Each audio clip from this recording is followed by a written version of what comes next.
Tout remonte à l'année 2000, début de lotissement sous la direction de l'expert géomètre Sassi. Un coefficient de réduction de 33% a été appliqué et le secteur 16 a généré plus de 3000 parcelles sans compter les réserves administratives. À ce jour, le lotissement est terminé et le recasement est près de 50%. Après Marcos, elle est née au début du lotissement, comme on l'a dit, et nous avons identifié deux sortes de Marcos. Deux sortes de Marcos. Les vrais Marcos. Ils sont les héritiers du feu Marcos Honoré. Ils ont pour administrateur des biens le nommé Florian Marcos. Leur parcelle couvre une superficie de 12 hectares, 67 à 67 centiares, selon la décision de justice numéro 08 du 13 mai 1941 et l'ordonnance d'inaliabilité numéro 15/99 du 12 novembre 1999. Les faux Marcos, ils se disent héritiers du feu Marcos Betty Joachim. Ils ont pour administrateur des biens Marcos Dossou Pascal. Ils se réclament tantôt 50 hectares en 2008, puis 191 hectares en 2009. Et enfin 437 hectares en 2010. Et ceci avec la même décision de justice numéro 08 du 13 mai 1941, mais cette fois-ci falsifiée.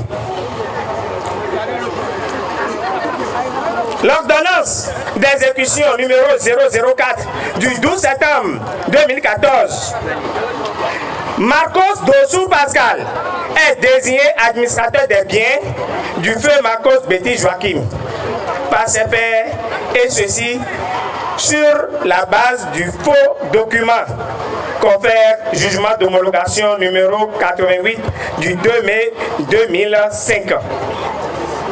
Le 31 juillet 2013, Marcos Dossou Pascal sollicite une ordonnance d'exécution du jugement numéro 88 de 2 mai 1941.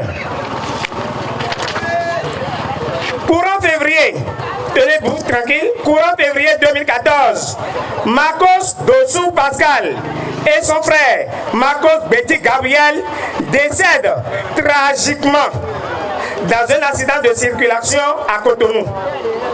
Le 12 septembre 2014, le président de la Cour d'appel de Cotonou, M. Félix Dossa, ordonne l'exécution à Marcos Dossou Pascal, soit 7 mois après son décès. Dans l'ordonnance d'exécution, le juge Félix Dossa reconnaît et confirme la propriété du terrain à Marcos Honoré, que Florian Marcos est l'administrateur des biens. C'est la preuve que la famille Marcos ne possède que 12 hectares, 67 à 67 centiares à Ouamé. Dans une correspondance adressée à la Cour constitutionnelle en date du 17 novembre 2014, le juge Félix Dossa reconnaît avoir pris l'ordonnance d'exécution dans l'ignorance de l'existence d'une autre procédure entre les parties sur le même domaine dans la décision DTC 15-072 du 26 mars 2015. Le ministre de la décentralisation, M. Barnabé Dassigli, fait valider l'ordonnance d'exécution du 12 septembre 2014 par le biais de la Sénat au mépris du principe de la séparation des pouvoirs lorsqu'on s'écue. L'affaire Marcos se trouve toujours pendante devant les tribunaux. En octobre 2017, le ministre Barnabé Dassigli sort la décision numéro 1275 MLD G DC SGM CNAD SA du 24 octobre 2017 qui prétend établir les héritiers Marcos dans leurs droits, toujours à base de la décision numéro 07 1941 du 18 juillet 1941, alors que l'affaire est toujours pendante devant la justice.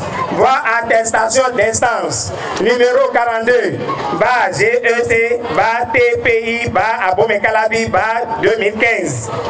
Le 24 mai 2018, le procureur général Hôpital Emmanuel sort la décision numéro 224-PG-CA-Cotonou, à base de laquelle Maître Antoine Lasserin, huissier de justice, a démoli plus de 232 clôtures suivies d'arrestations. Le 13 juillet 2018, bien qu'il savait que le 19 juillet 2018, il aura procès de cette affaire. Voir attestation d'instance numéro 129 GEC TPI-AB-CAL 2018. Cette démolition massive a fait que certains citoyens se sont laissés gruger, escroqués par les géomètres Kosu Béton Robert, l'huissier de justice Antoine Lasserin, l'avocat Faustin Zanou, Bossa Amand de la Sénat, les gros bras sur le terrain tels que Dosu Yovo Germain, Septime Ungrebo Bankole Di Aho, ça c'est etc. Si nous payons aujourd'hui, quelle garantie avons-nous que demain, les héritiers du feu Marcos Dosu Pascal n'iront pas chercher un autre avocat pour nous vendre à nouveau nos parcelles? Qui sont-ils? Ces faussaires. Ils ont pour nom les faussaires. Ils ont pour nom Agbabo Doubi Adibao, Aïd Almenda Juliano Z.A. Antoine Lasserin, Cora Gounou Zime, Faustin Zanou, Adjan Betakoum, Adibola Djelili, ainsi que certains chefs quartiers de Romain, tels que Pipi Goubonou Joseph, Pade Claude, la Sénat et le ministre de la décentralisation actuelle.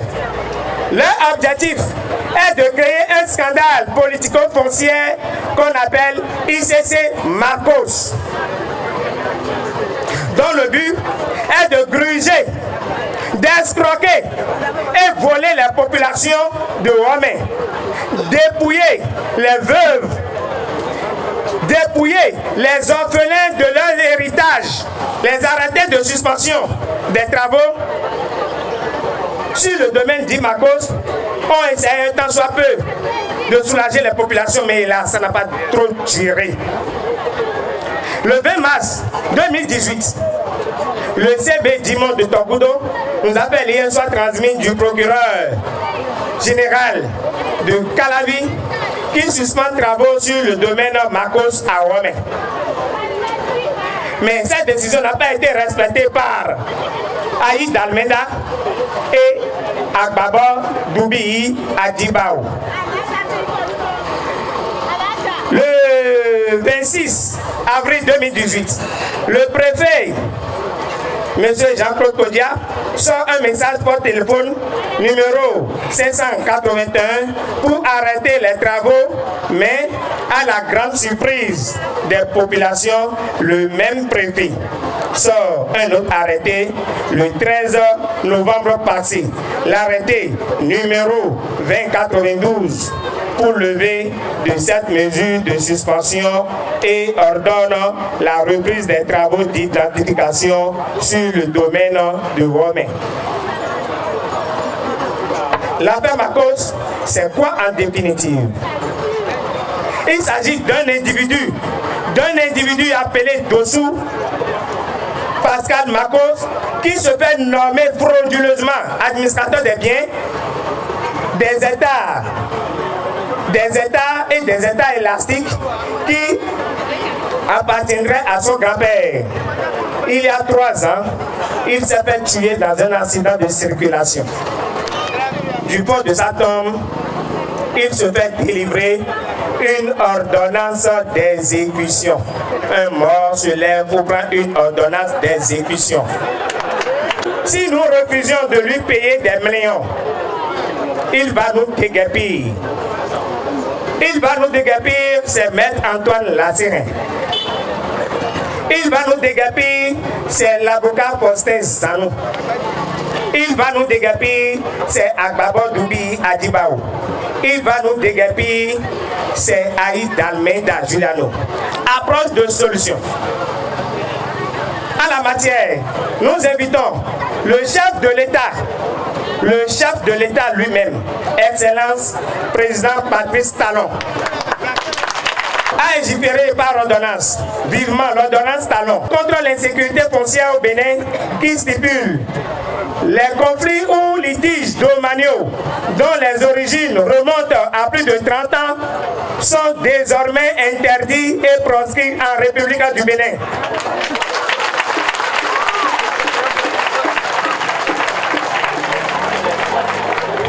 Le gouvernement devra instruire la brigade économique et financière BEF à mener des investigations en vue de démanteler le réseau faussaire de l'affaire Makos, puis engager des poursuites judiciaires à leur encontre.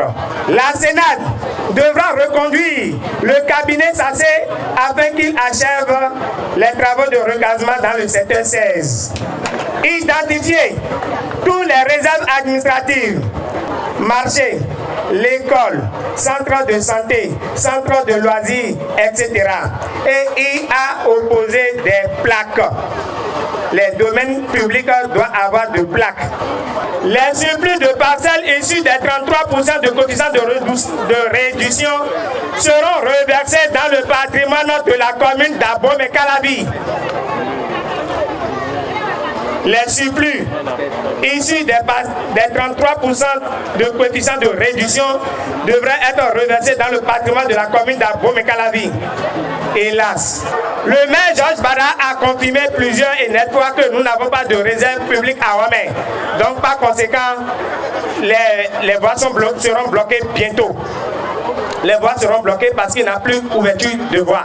Les Makos ont tout pris. Tel que sont énumérés les tenants et les aboutissants de l'affaire Makos à Womé, ainsi que les approches de solutions. Fait à Womé le 28 novembre 2018,